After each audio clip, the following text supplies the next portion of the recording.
এখন দুটি skin disease নিয়ে আলোচনা করব। একটা হচ্ছে ইরিসিপেলাস আর একটা হচ্ছে আর্টিকেরিয়া।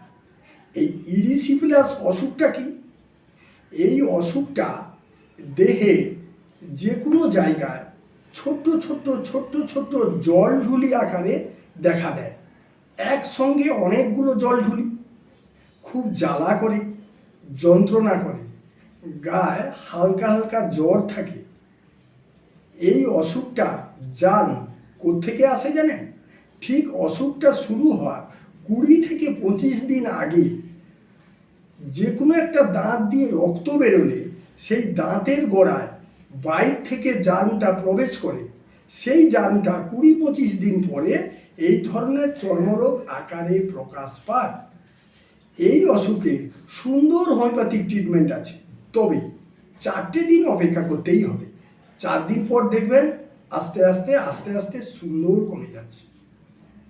আর একটা অসুখ হচ্ছে কি আর্টিকেরিয়া, যেটা বাংলা কথায় বলা হয় আমবাত। কারো চিংড়ি মাছ খেলে, কারো ডিম খেলে, কারো বেগুন খেলে, কারো ঢেঁড়স খেলে প্রচণ্ড হারে চুলকুনি হয়, থলা থলা ফুলে যায়। আমাদের হোমিওপ্যাথি ডাক্তারবাবুরা অনেক পেশেন্টকে বলে দিই এই এই এই এই খাদ্য খাওয়া চলবে না। এই কথাটা কিন্তু ঠিক নয়। আমাদের প্রত্যেকের আলাদা আলাদা খাদ্যের প্রতি অ্যালার্জি থাকে। যার যেই খাদ্যটার প্রতি অ্যালার্জি আছে ঠিক সেই খাদ্যটা বারণ করতে হবে। না হলে ডিম বাদ, চিংড়ি মাছ বাদ, আপেল বাদ, ঢেঁড়স বাদ, দুধ বাদ, মানুষ তাহলে খাবে কি?